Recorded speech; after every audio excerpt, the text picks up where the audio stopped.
The July 12th boxing card, which features the headlining clash between Edgar Berlanga and Hamzah Sheeraz, is now reportedly being lined up for Louis Armstrong Stadium, a 14,000-seat venue located at the USTA Billie Jean King National Tennis Center in Queens, New York. Known for hosting major tennis tournaments rather than combat sports, this location is an unusual pick for a high-profile boxing event. According to veteran boxing journalist Dan Raphael, there's a good chance the venue will indeed be Louis Armstrong Stadium, though an official announcement is still pending.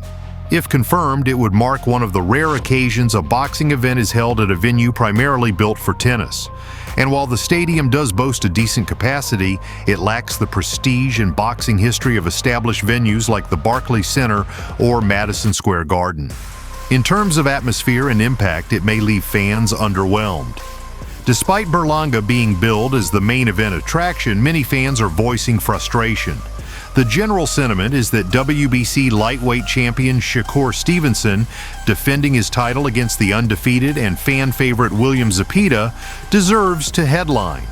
Stevenson, a three-division world champion, brings considerably more hardware and pedigree to the table than Berlanga, who is still chasing his first legitimate world title.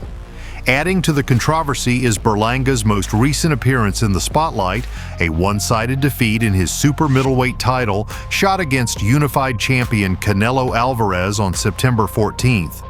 Meanwhile, Sheeraz is fresh off a hotly debated 12-round draw against WBC middleweight champion Carlos Adames on February 22nd, a result many observers felt should have gone Adams's way. In the build-up to this fight, Berlanga has promised to destroy Sheeraz and prove he's the king of New York. However, critics argue that Berlanga was handed a relatively safe opponent. Turki Al-Sheikh's matchmaking has been called into question, with some pointing out that tougher, more dangerous names, such as David Benavidez, David Morrell, or Osles Iglesias, were bypassed. Facing one of those elite fighters might have given Berlanga the credibility boost he needs, but also posed a much greater threat to his record and momentum. Though Sheeraz is a towering 6 feet 3 inches and has respectable power, questions remain about how he'll handle the physicality of Berlanga, who ballooned to 193 pounds after rehydration for the Canelo fight. In fact, he looked even more massive in his March 15th win over Jonathan Gonzalez-Ortiz.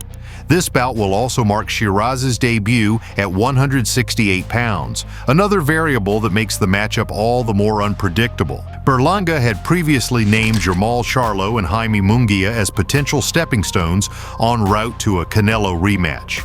That goal now seems to hinge on beating Sheeraz and Munguia, a curious strategy considering Munguia has split his last 4 fights with 2 wins and 2 losses. Canelo, who tends to focus on high-risk, high-reward opponents, is unlikely to take Berlanga seriously unless he decisively beats a truly elite contender. For now, the boxing world watches and waits, not only for official confirmation of the venue, but also for clarity on why Berlanga and not Stevenson has been chosen to close the show. Thanks for tuning in again.